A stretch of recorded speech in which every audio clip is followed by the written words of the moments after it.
In Russia, when a door closes for you, there's always a window opens up. Something odd started happening to Russian rich businessmen, government officials, and top executives of some state-owned and run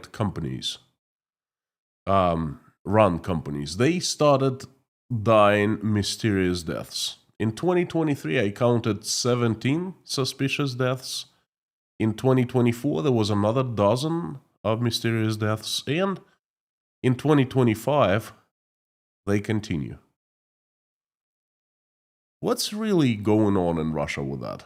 Or do I have an update for you today? Howdy, everyone. My name is Konstantin. Welcome to Inside Russia, where usual Russia is explained by the unusual Russian. As usual, you will not find any BS, lies, propaganda here. Instead, you will find truth, common sense, and logic. And some emotions too. And today is actually a very emotional stream. Kind of tragical too. Now, this is not the first time I'm talking about mysterious deaths in Russia. I would like to refresh your memory. There are some names of those who died mysteriously in the past in Russia. The ex-commander of the 6th Army of the Russian Air Force and Air Defense, Vladimir Sviridov, the guy who built or supposedly was supposed to build Russia's air defense. It's no air defense. Senior Vice President of Sberbank Nikolai Vasev, former top executive of Russia's top oil company called Lukoil, Alexander Subotin, the chairman of the board of directors of the oil company Lukoil, Ravil Maganov, the next chairman of the board of directors of Lukoil oil company, Vladimir Nekrasov, the fellow who replaced Ravil Maganov after his mysterious death, the vice president of oil company Lukoil, Vitaly Robertus, a major intermediary connected with the leadership of the Ministry of Defense, Igor Kotelnikov, the head of the State Expertise Department of the Ministry of Defense, Magomed Khandayev, former top manager of an LNG company called Novatek, Sergei Protasenia, Yevgeny Prigozhin, of course, the owner of the private army Wagner, the person who staged Russia's first successful mutiny. And the list of names continues. The son of one of Russia's largest and most powerful men, Russia's great cardinal and Putin's closest friend, the owner of Russia's largest oil company, Rosneft, Ivan Sechin, the son of Igor Sechin. And there have been more deaths. I just named you the biggest ones to kind of refresh your memory. Mysterious deaths happen not just in the energy industry, oil and natural gas. The deaths are widespread now. And I will update you on what's happened recently and what's happening now, because the deaths, they haven't stopped. This is a part of Putin's political and economic system. These deaths, they are painting us a better picture of today's Russia, of what's going on in today's Russia, what it's all about. Now, I want you to tell you the stories of two mysterious deaths, one old and one very fresh, with fresh graves, so to speak. The first case, the mysterious death, it happened quite some time ago. I reported of it. I made 2 live streams previously where I discussed this mysterious deaths in details. So I already reported of this particular death, but at that time I didn't know, no one knew what was really happening back then. Now there is unconfirmed, unofficial information of what happened, but I tend to believe it. Alexander Tulyakov was found dead in his luxury mansion near St. Petersburg. A day before, he was beaten up badly by someone, and no one knew who that person was. The death was ruled as suicide. Alexander Tulyakov was the deputy general director of Gazprom's Unified Settlement Center, basically the company's treasurer, for corporation security. He was the money man. He knew everything, all the money flows, inflows and outflows. He organized money flows. And this is what happened. Well, again, it's unofficial, but I tend to believe it. For a long time, Tulyakov allegedly organized large money transfers from Gazprom, from Russia, to overseas, to different bank accounts. Now, obviously, if you work for a large company like Gazprom and you're one of the bosses, you can't steal large amounts of money for yourself. Well, you'll be caught in 5 minutes. But you can act as someone's tool. You can act along with someone, as someone's hands. Someone, big. Someone on the very top. We certainly don't know who that person is, but that must be someone important. Alexander Tulyakov transferred large amounts of money overseas to a Western country, to a NATO country. There, one of his partner's son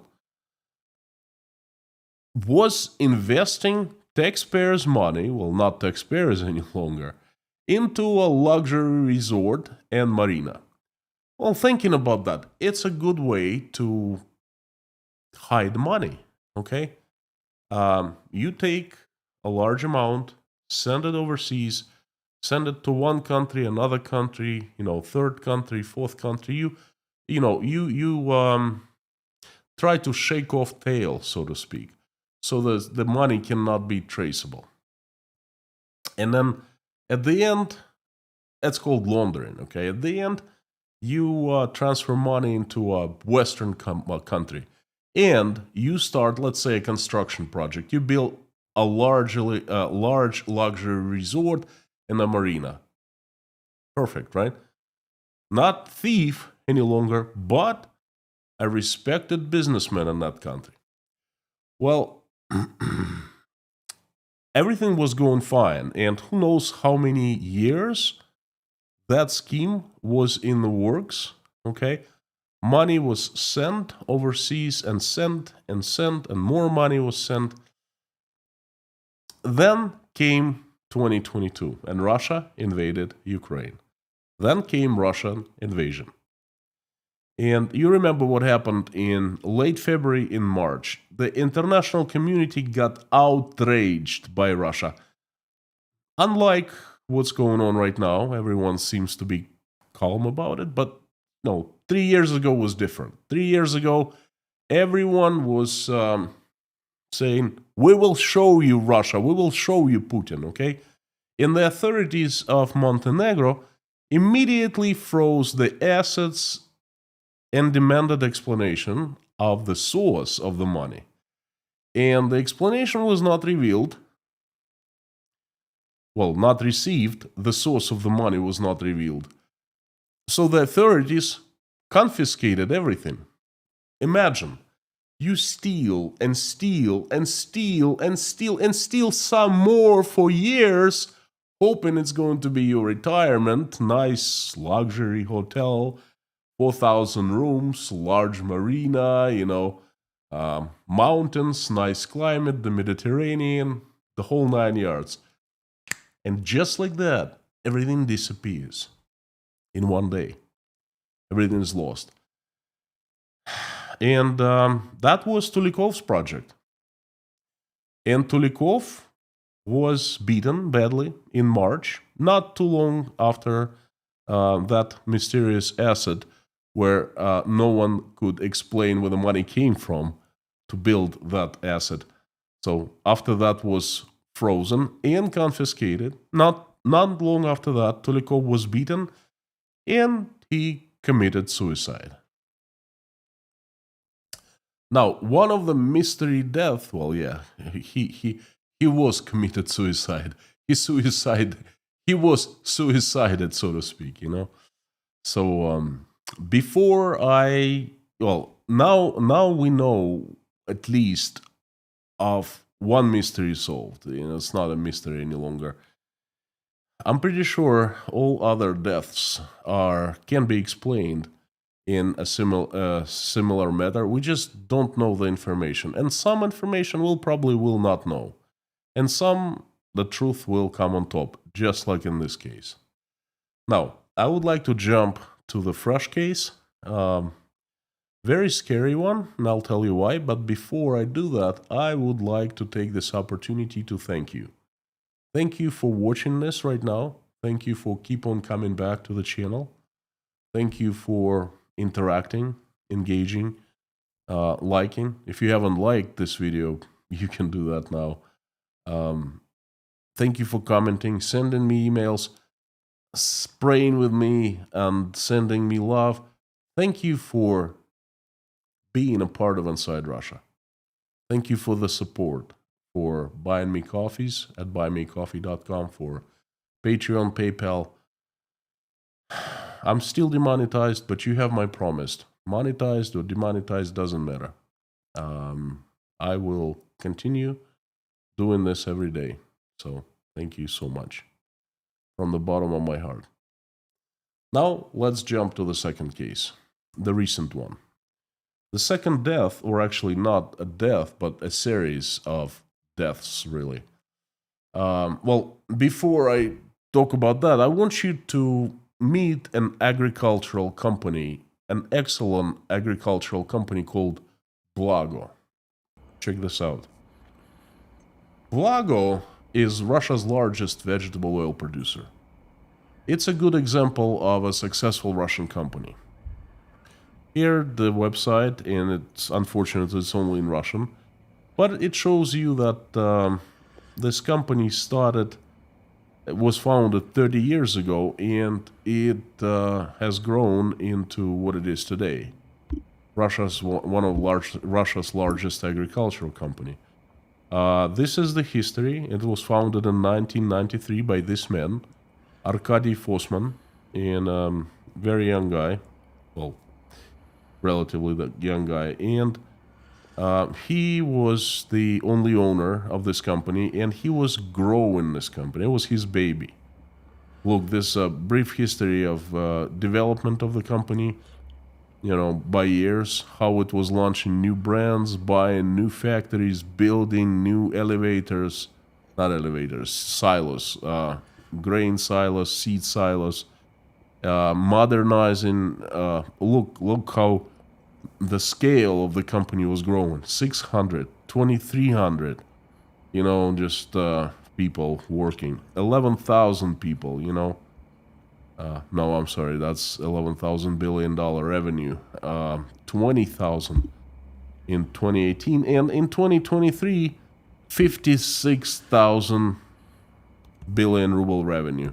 And now in 2024, the company expanded to India and became international. 61 billion rubles.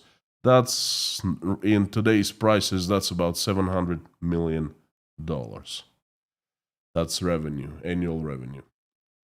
This company is a good example of a successful Russian company. The company is a good example of how Russia was growing and transforming, and Russian business was growing and transforming.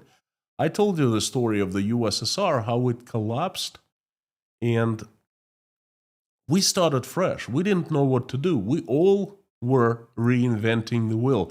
And this guy, the owner, Arkady Fosman, he also was reinventing the wheel. He started small, but step by step, over 30 years, he grew the company into a giant of agricultural market.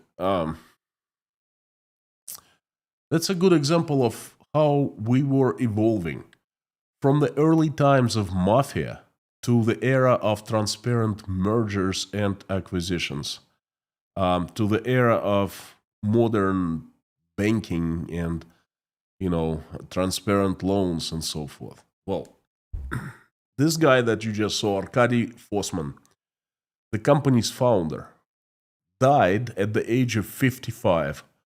He died a very young and relatively healthy man in October 2024 because of pulmonary edema or edema. I'm not sure how to say it.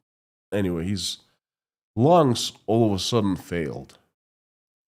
Happened in a matter of couple days. Now, the guy was rich, he took care of himself, and he was healthy. He was under doctor's supervision all the time. A few days later, the father of the deceased Arkady Fossman, Valery Fossman, also died under mysterious circumstances, also from the lung disease. Both Fossmans had been concerned about their safety as they were in a conflict with Viktor Voronin. They used a big security firm. They both lived in isolation, complete isolation from the rest of the world, not even talking to anyone. They were hiding, and they still died. Their health problems started in Dubai in October of last year, 2024, when they were delivered an unidentified mail correspondence. Well, we kind of understand what happened. Now, both, shareholder and his father, both people died. In mid-January of 2025, a couple months later, Alexander Haydn, sales director of Blago, committed suicide near St. Petersburg. Well, usually when the company is taken over and it's a hostile takeover, there are few people that are fired or neutralized somehow, or perhaps bought for much more money, and they are general director, we usually fired. That's financial director, commercial director, and the head lawyer, the head of legal department. These are the people that you take care of. Now, I'm not saying, take care in a bad way, that you take care of first. You install your own people onto those positions.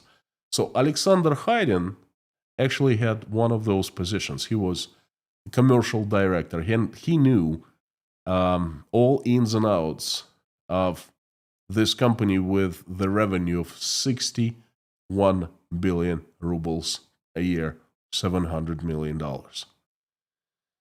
Now, young guy, the sales director, the commercial director, committed suicide near St. Petersburg.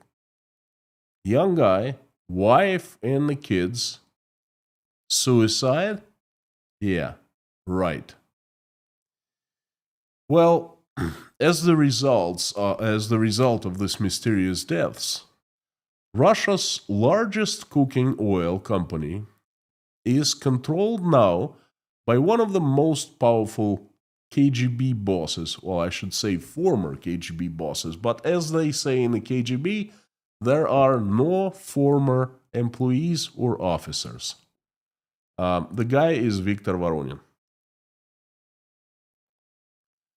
The guy who was the initiator and the driving force behind Sergei Magnitsky investigation and his murder in prison.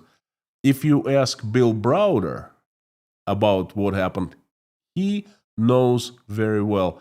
And he will tell you exactly who Viktor Voronin is. Okay?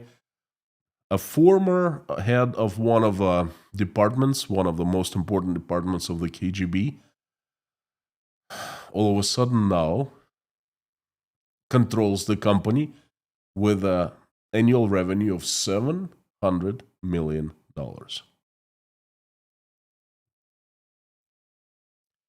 Wow. This actually reminded me a story that happened in my life. And let me tell you a personal story. It happened in 2011. I was a young chief business executive officer of a large energy facility construction general contractor. We built power plants, gas fired and coal fired power plants.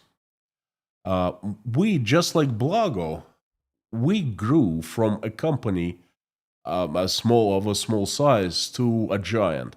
When I joined the company in 2004, Moscow office, I was the employee number 33.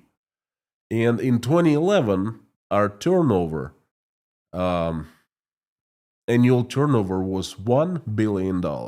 Okay. Despite having a large revenue of $1 billion, our company, well, our group of companies really was relatively low key. It was the policy of two main shareholders to be low key.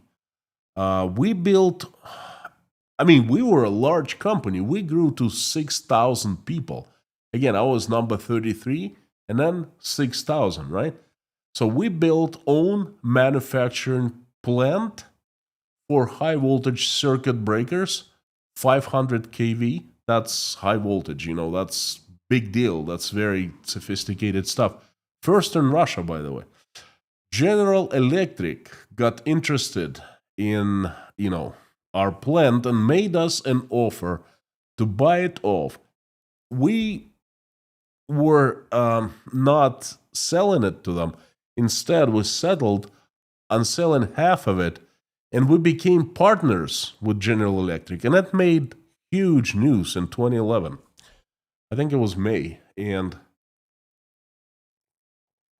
we made a presentation at St. Petersburg International Forum. This, Russia's big forum that Vladimir Putin visits every year. I'm sorry. So it was big news, and the big media in Russia picked up the story. And I remember I was in charge of business development of the company. So I built two engineering centers, large ones. I built a manufacturing plant. I supervised another manufacturing plant. So that's what I was doing. I was looking at new markets.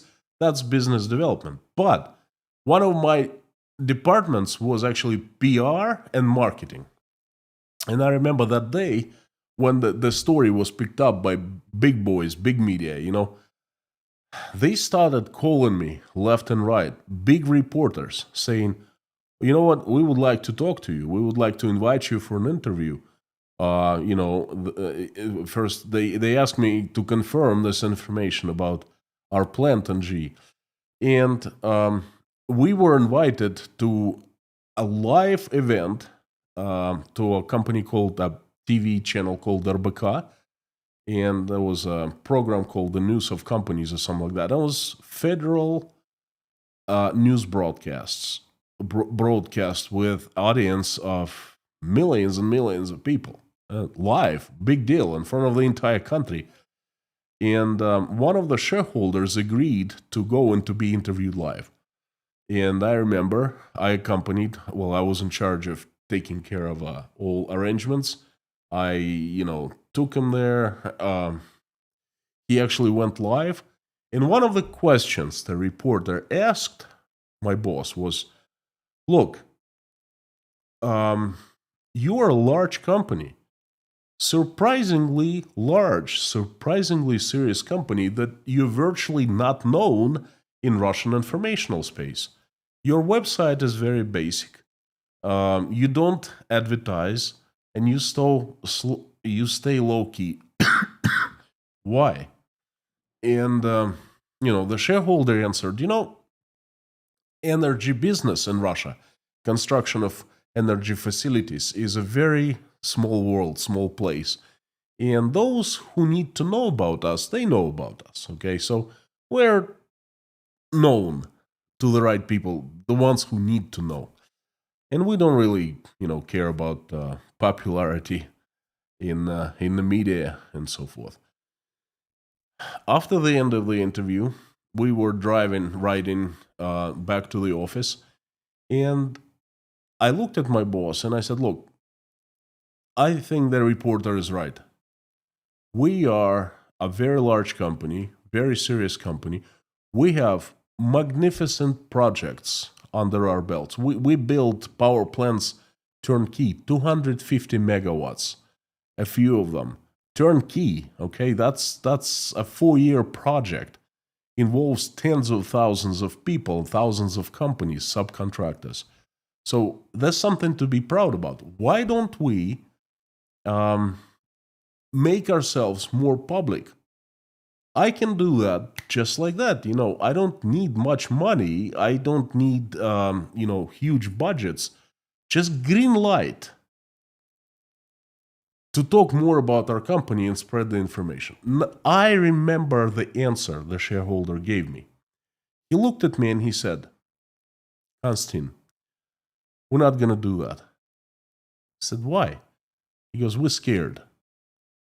Both shareholders are scared.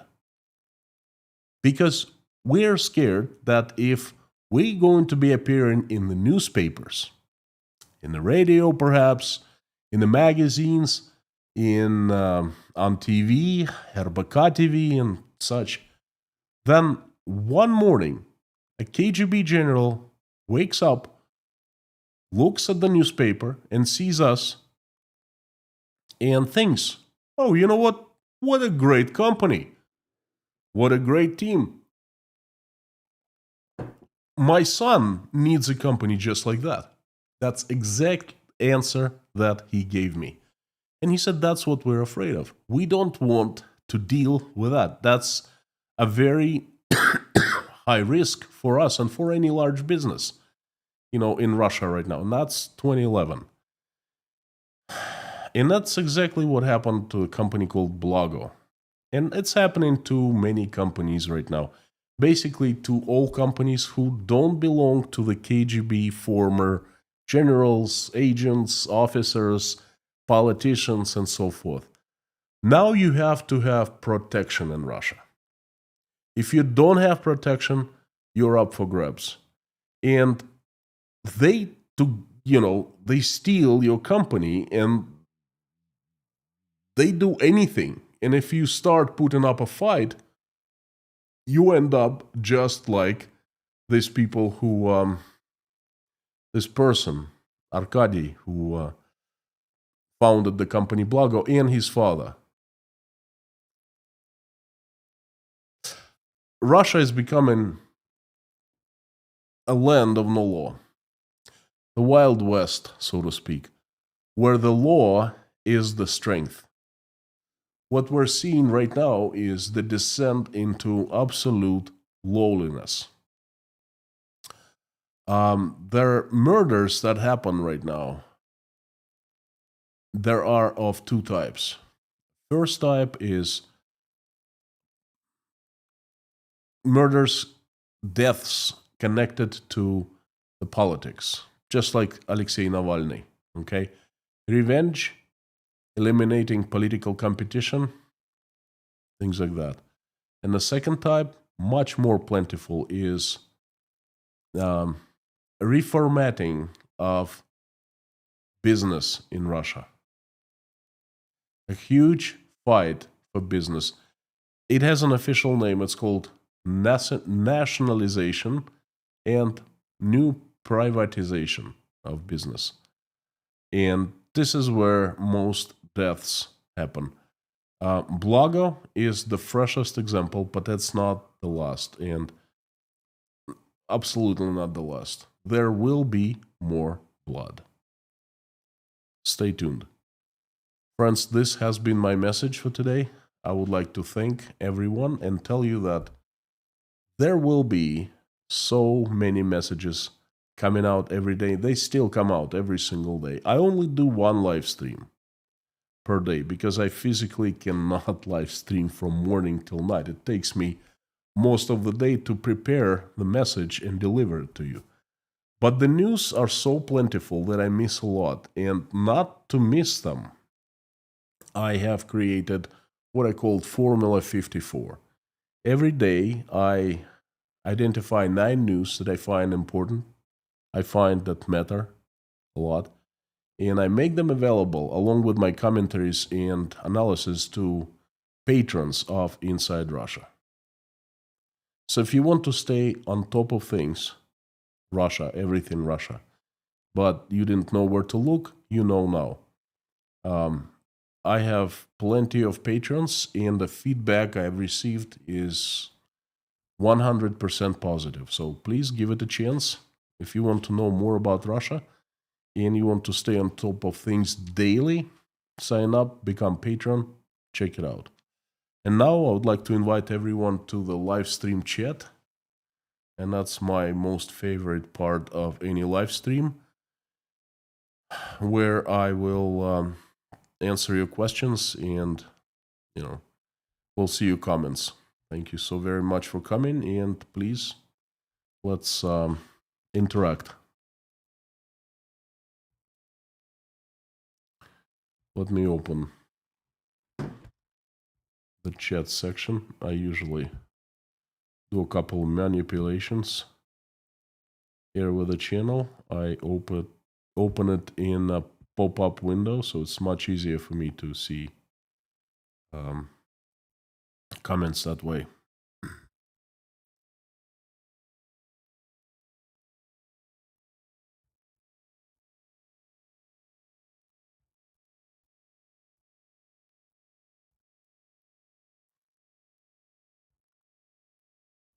Excellent.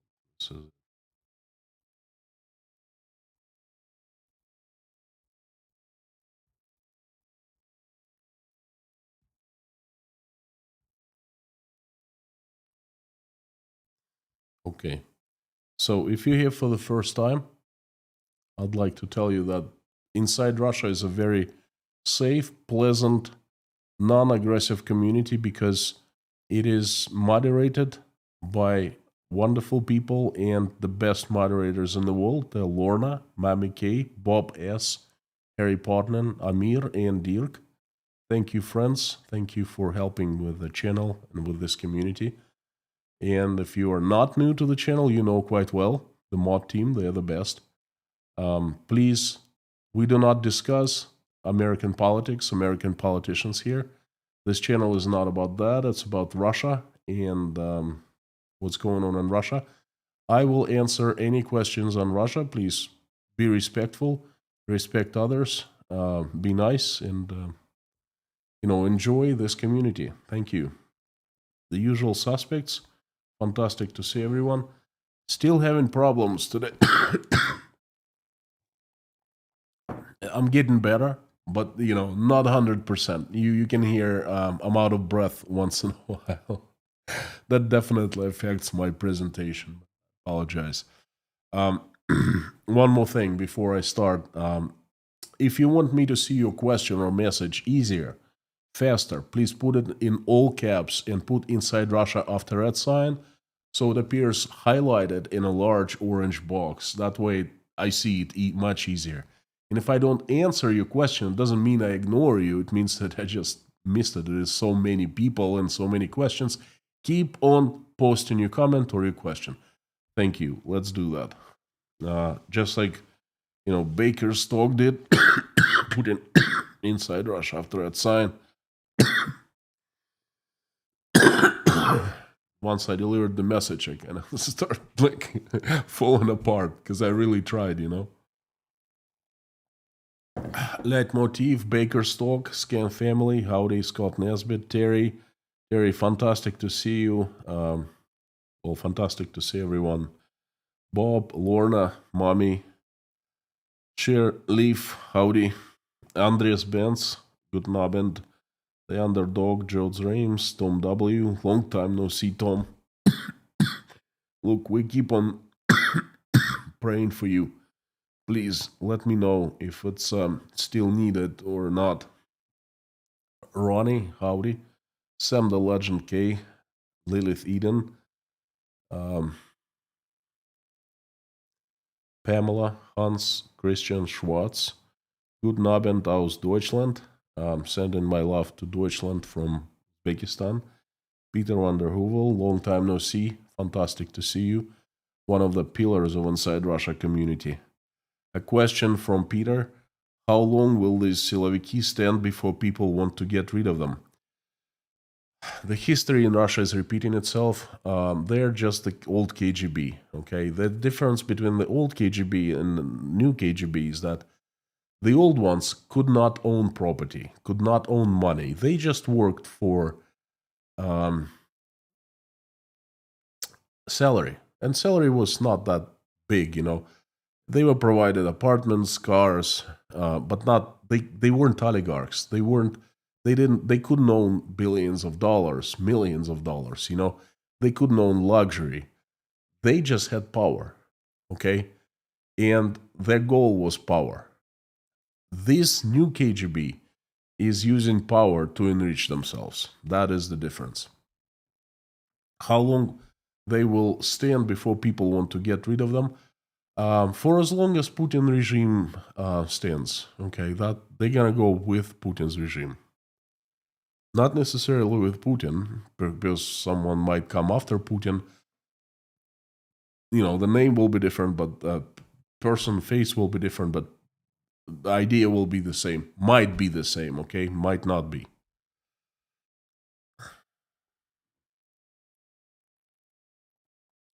Gormo had a short holiday and back again.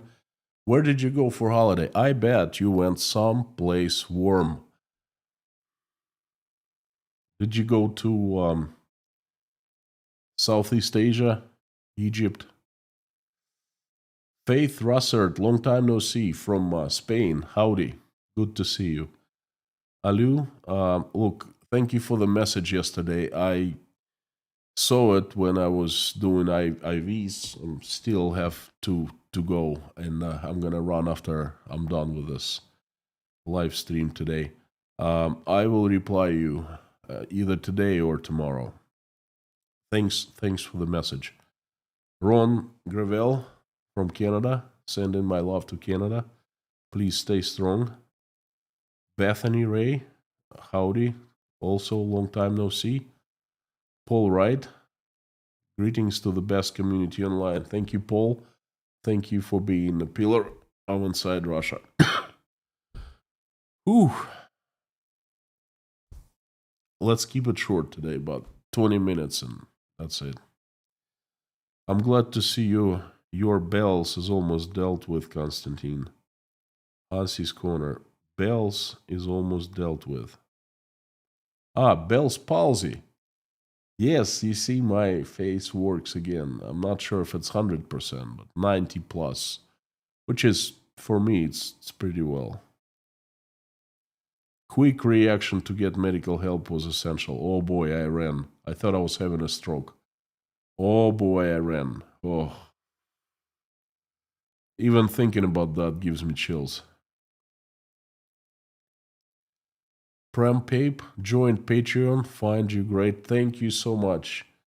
Thank you. I see you are a new name, but you are a great welcome and great addition to Inside Russia and to Patreon. Thank you. I'll be working, doing my best to deliver you the best news there.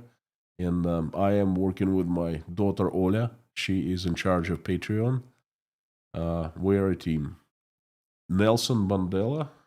It's quite a name. I like it. Took my nephew to see the Minecraft movie. He kept saying chicken jockey over and over again. Hey, Michael and Natasha went. I was sick, but they went, and Dasha, they went to see the same movie. It shows me that it proves me once more that we are all so very similar.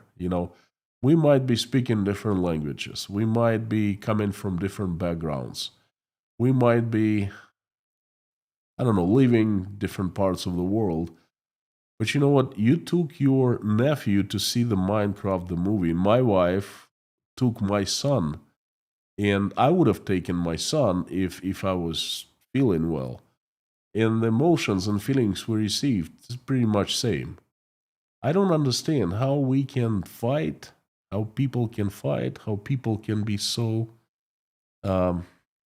opposed to each other, because we're so similar. It's unbelievable.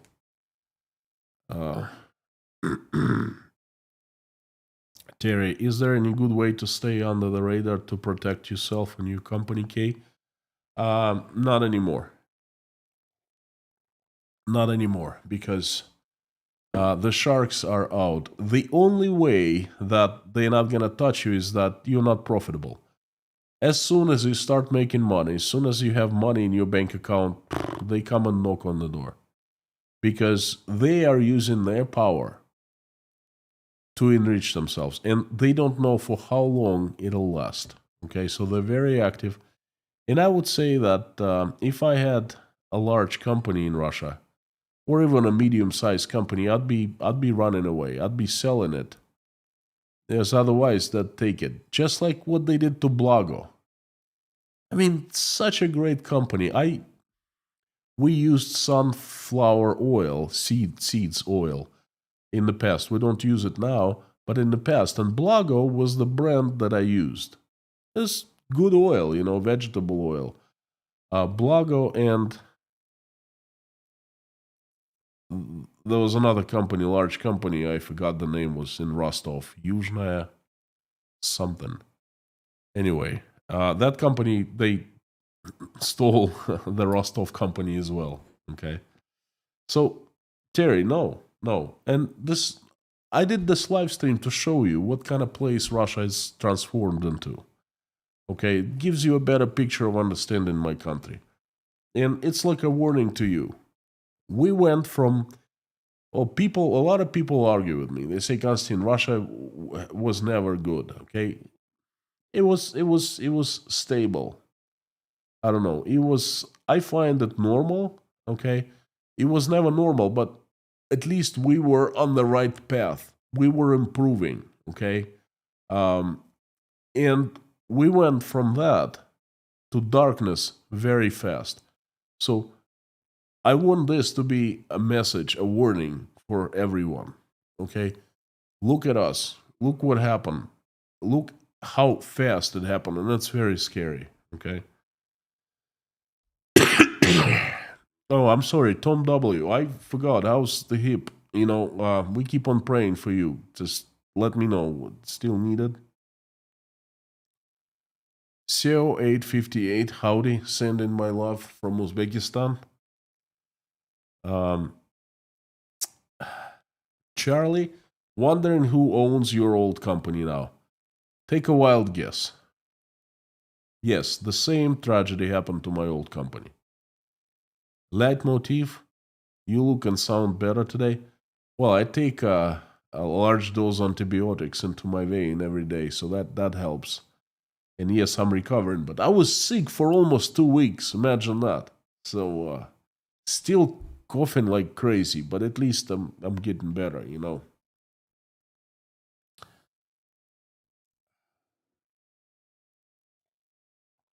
Terry Carter from Pulaski, Virginia. It's always a pleasure to see you. So it's basically friends of friends are making certain corporations an offer they can't refuse. Yes, just like that. Or they don't make offer. You find yourself in prison, just like what happened to Rusagro. I made a video about that not too long ago, last week. The oligarchs getting arrested. The first one. It's actually the second one just got arrested. I'm gonna talk about it tomorrow in the Wacky Wednesday news update. He wasn't made an offer that he didn't refuse. He was just arrested and found himself behind the bars. While he's there, okay, people come to him and say, "Hey, you gotta sign the papers, because if you don't, you're gonna spend the rest of next 20 years behind the bars, and we're gonna make it hell for you." And then this guy will sign everything they say, because it's scary behind the bars. It's not a good place to be found, to find yourself. That basically, or perhaps they just don't make him an offer. They keep him behind the bars while he's there. They steal the company. There are methods for that. They use courts, okay, their own courts.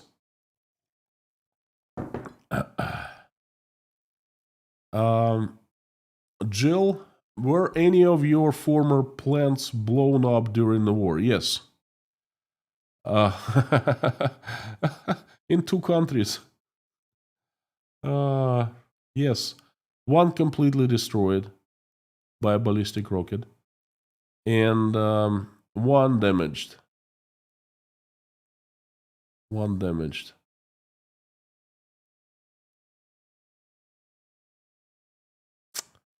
Oh.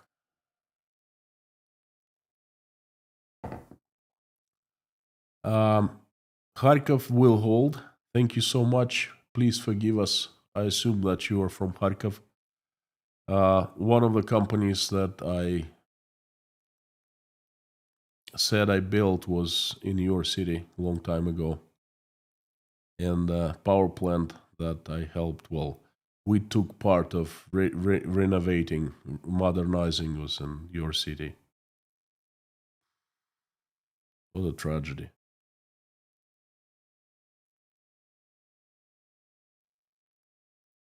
Pamela, I like the personal story, and I said it better the first time, but it told me to wait for 14 seconds. Can't say it again. Huh. Amir, you seem like you're on an upswing at least. I am. I am. I am having a great day because I'm so sick of feeling down, feeling bad, feeling sick, you know. I'm so sick of feeling sick. No, no pun intended. Um, I'm I'm I'm enjoying this. I'm enjoying actually coming back to normal life. So we had a fantastic breakfast today. We had a guy from the USA visited us in Tashkent. Tashkent Breakfast Club. His name is Tim. I made a video for patrons specifically when I showed how Tim was, having breakfast with us, and I told my personal story about YouTube a little bit. So if you want to check it out, go and see Patreon on Inside Russia. So yes, Amir, thank you. I'm having a good day. Um, Prempay, Canada thought Russia was already on this path a while ago. Yes, it was. It was.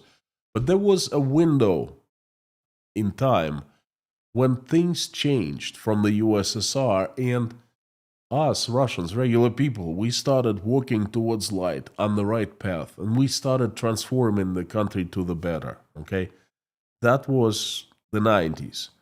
Until Putin came over. And when Putin came over, he was not a strong leader at first. Okay, he was not usurping power. He was making small steps for quite a few years, for 8 years. So things were all right for 18 years.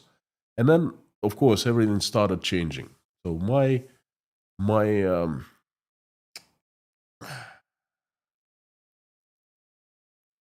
my Russia, the one I loved, the one I think that shone was 1991, 2011.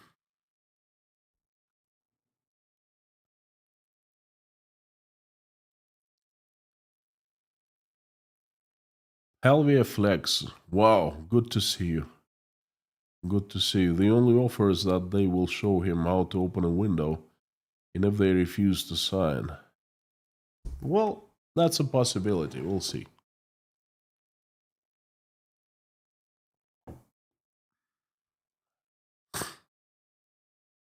Bob Brennan, fantastic to see you. Um, Thank you so much for coming. One of the pillars of Inside Russia. Look, Bob, we're still praying for that girl, Alex from Albuquerque. Please let me know. Is it still needed or what's going on? How is she?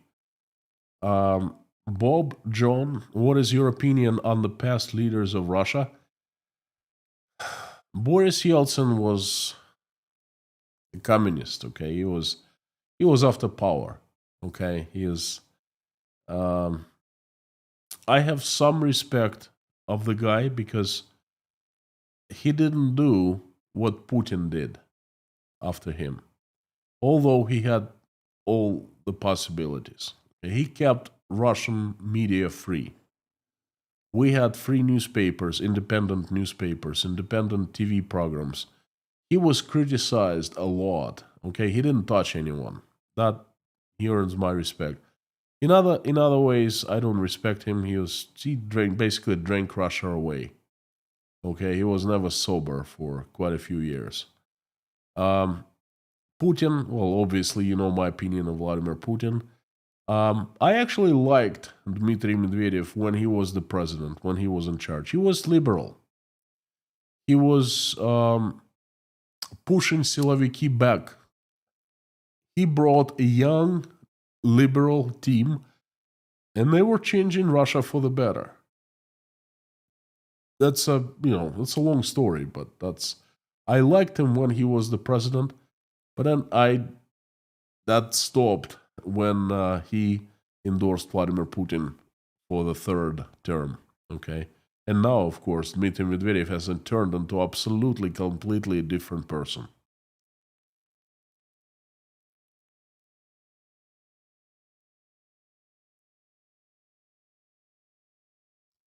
Top W, appreciate all your prayers. They've been welcomed and helpful. If you have others who you'd like to add, please free to bump me. Well, I don't have anyone. For quite some time, no one has asked to be um,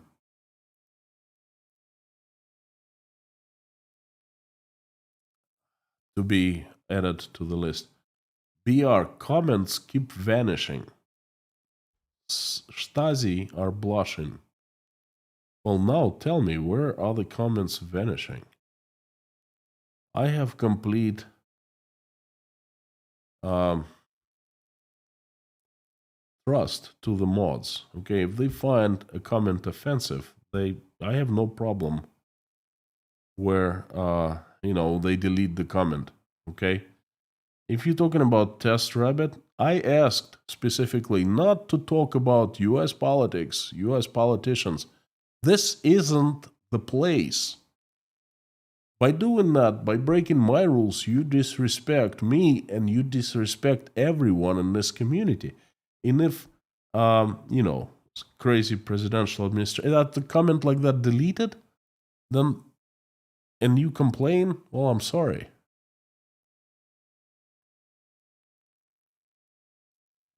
Craig Hughes, old school, whether 100 years ago the practice still remains. Psychopath, mafia, dog eats dog without legal regrets.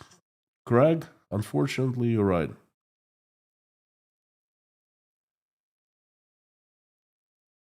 Hal Porter had a few quick thoughts about yesterday's message. Well, email me. Please don't make it too long, because sometimes I receive emails and I read them for like 10 minutes. Ever considered making a hot toddy to ease your cold symptoms? I'm not even sure what a hot toddy is. I'm sorry, Terry. Victor Laszlo, thank you for coming. Def- what the heck is defenestration? Let me find out.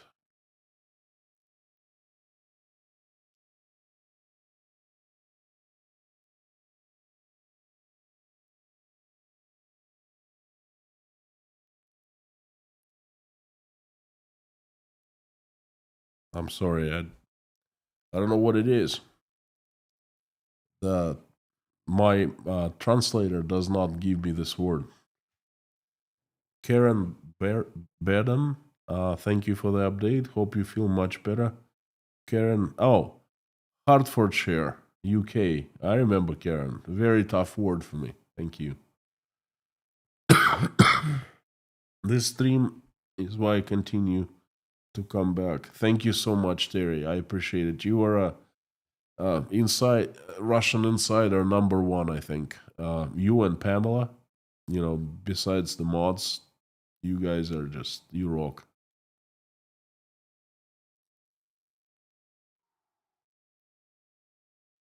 You okay, man? Well, Ram, I'm okay now.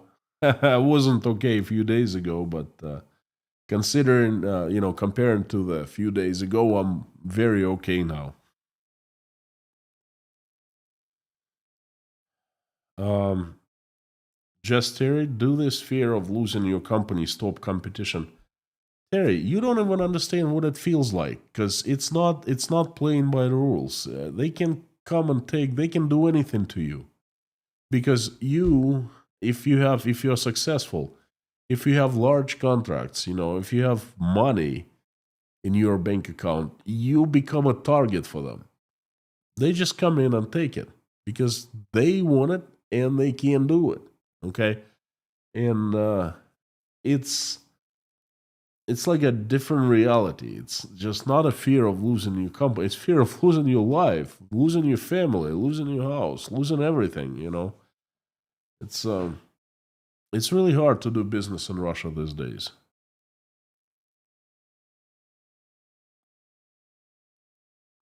E112 358 and so forth. Thank you so much, Craig Savarizi. Good to see you.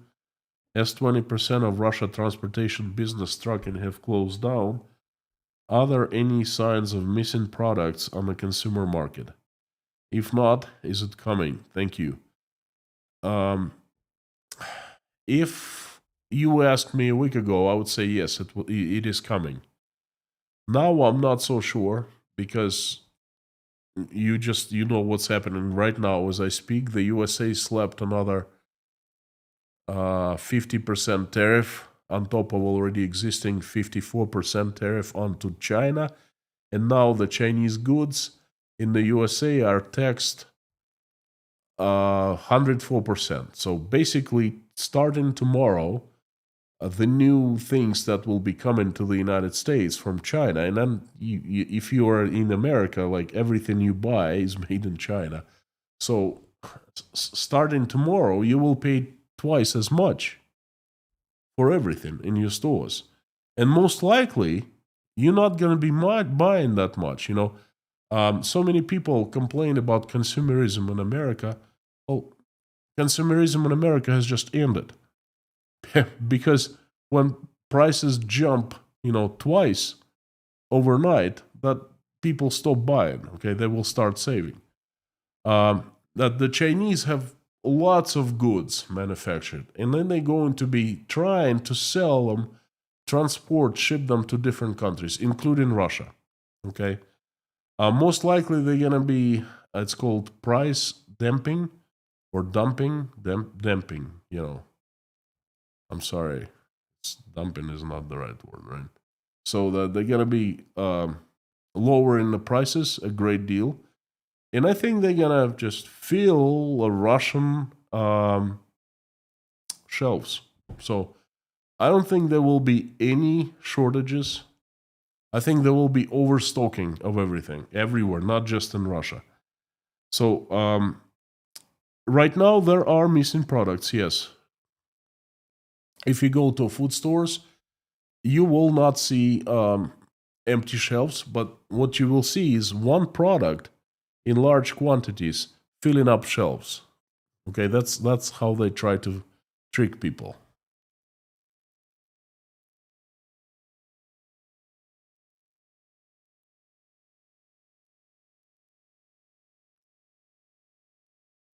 Um, Carnoceros is, in your opinion, what is the likelihood of a Palace coup in the Kremlin these days? Not long, not too high.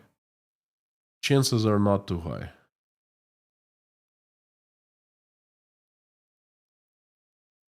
Now, let's get to that question a few months from now if the price of oil stays low. By the way, today Urals Russian oil was trading at 50. Yesterday 52, today 50, much worse than yesterday. So if this price stays for quite some time, for a few months, likelihood of Palascu will be going up.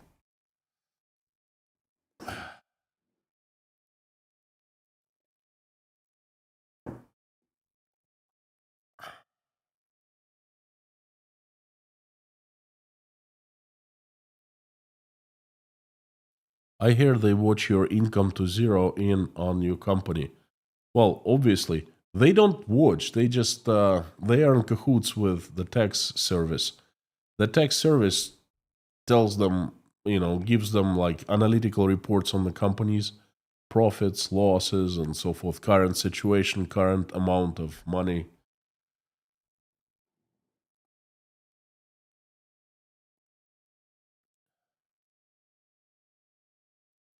Bob John, when do you think Putin will announce the return of planned economy and communism? Something is cooking right now. I believe that there will be announcement of a victory on May 9th. There will be a big event. He will announce that he has won, Russia has won in a special military operation. And then after that, he will change the paradigm of the country. This is my bet. I don't want you to mark my words on that. I usually, do that. But I think it'll come this summer. Not necessarily the return to planned economy and communism, but let's say special economic situation where people will work more for less because hey, this is the special time. We're surrounded by the enemies. There's a war going on. They're trying to put us down, destroy the economy. So we have to sacrifice something to survive. And then I think this is going to be the message, the model of brainwashing that they will be applying.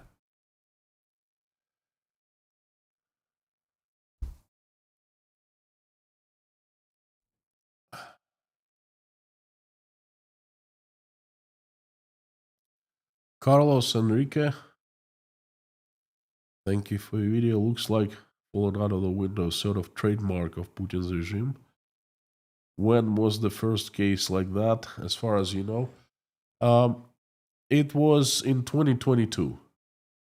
I don't remember which case exactly, but that's relatively speaking.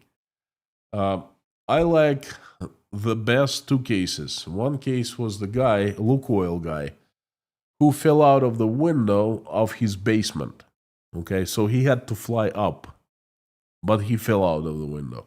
And the second case was this guy who was a former general, former big military guy who was in charge of building air defense of Russia. Some experts say that over 30 years, 30 trillion ruble, not 30, 20 trillion rubles were stolen. They were supposed to be spent on building this wonderful system, just like they have in Israel, the Iron Dome, high tech, and that would just keep the skies of Russia locked.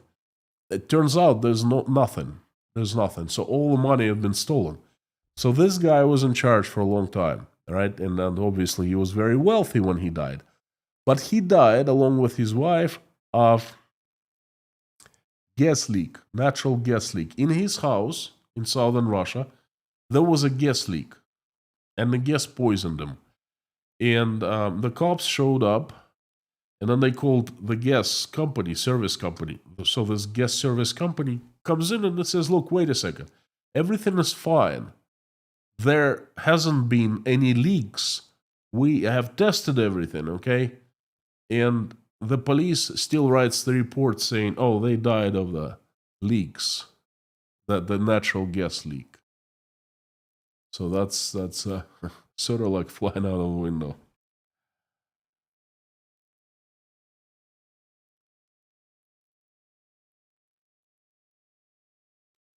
All right, Lorna says time is up. Thank you so much. Leitmotif, last question. Will a weakened Western economy make it easier for Russia to catch up? Catch up with what? No. Weakened Russian Western economy will bury Russia because Russia depends on strong Western economies, strong economies of Western countries, Europe, all European countries, China, the United States, Canada, because Russia lives off supplying raw materials to those countries, and raw materials are used for production. So the bigger the economy, the stronger it is of the West, and more Russia sells and the higher prices. And that's how Russia thrives. Right now, Russia is at $50 per barrel. Forget it. Um, Russian aluminum is not delivered anywhere. It's banned. Russian metals are banned. Russian ores are under sanctions. Diamonds under sanctions. What else? The only thing they keep selling is the uranium to the United States, but I don't think it's going to be the long, and it's not a big volume anyway. So no. Weakened Western economy will bury Russia.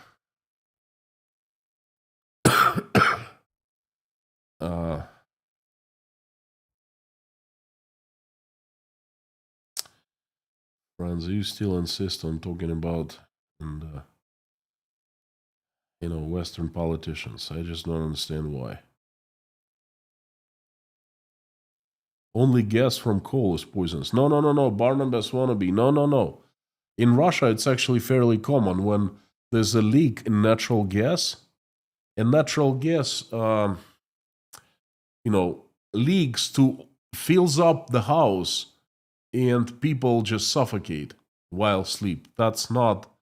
That's poisonous. That happens a lot, not just from coal. No. And then in apartments, there's a gas leak and there's a spark and it just blows up and it destroys a large apartment block.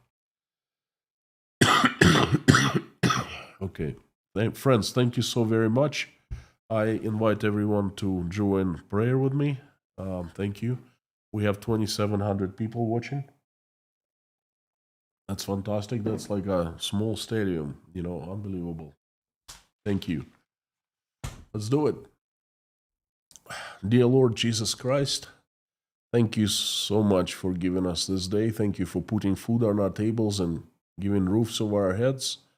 Thank you for surrounding us with the loved ones, our families and children and parents. Thank you for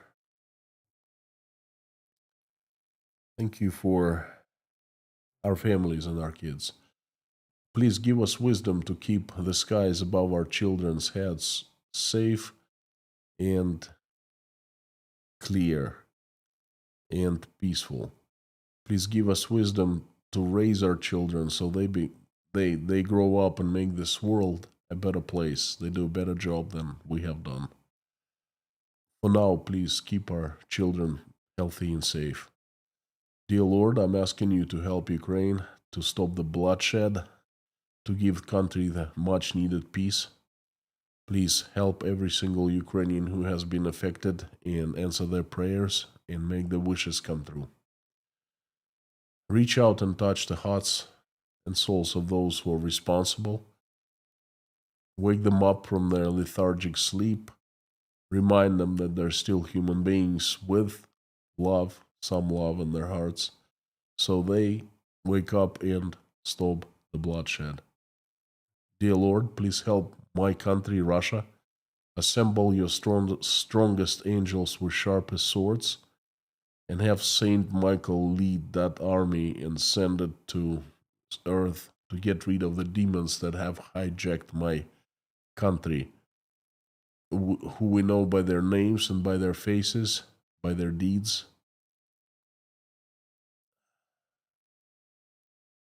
Have that army destroy the demons. Send them to where they belong. Please send your strong angels to help Russian people to run their country, make it peaceful, respected, and loving again. Dear Lord, please help everyone who is traveling, send them safe travels. Please help single mothers and fathers who are struggling, raising their children, trying to make ends meet. Please send help and assistance. Please help those who are in high waters right now, in danger of any kind. Send safety. Please help those who are confused, scared, struggling financially. Send them support, please. And those need your support who are applying for asylum of any kind, running from evil. Please help those people. Dear Lord, please help all those who are sick, homeless, jobless, hungry, depressed, addicted, crying, betrayed, going through divorce, who are losing their faith, who think that they're alone in this world. Please help everyone in need. Dear Lord, please, oh, thank you so much for giving us the opportunity to come together and pray together. Um, Thank you for everyone, all the 2,500 people who are praying along with me or simply watching us pray.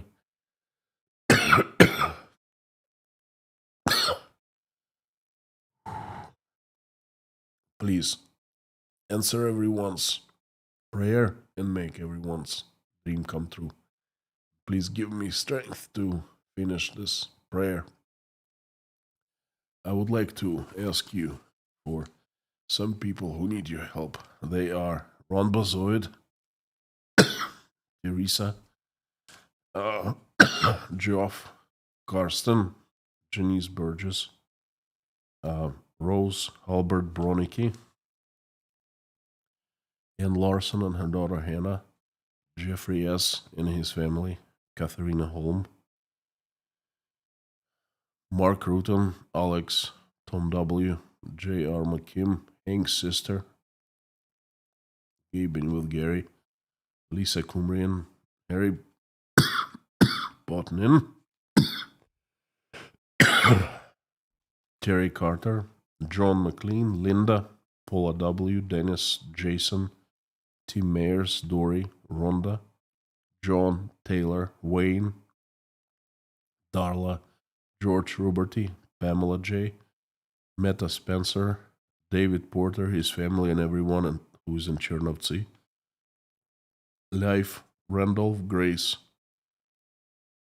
Dean Spooner and his church, Elena, Natasha, Michael, Jake, Oля, Dasha, and Sky, Svetlana, Sergey, Liz, Ron, Liz, Koshkin Dom, Sandra, Petra Olson, Joseph, Melissa, Jodes, Millie, Philip, Eileen, Highwayman, Denise Abbott, Renata, Janice Burgess, Derek Martinez, and Jeff Gibson. Thank you, dear Lord Jesus Christ. Amen. Friends, thank you so much for coming and giving me a chance one more time. You're awesome and you rock. It's my honor to be here with you. Please come back tomorrow for Wacky Wednesday news update. Plenty of important and wacky news. I hope you like it tomorrow, and I hope you'll be here. Thank you. Before I sign off, I would like to ask you the usual to say out loud with me, as loud as you can. Carthago delenda est.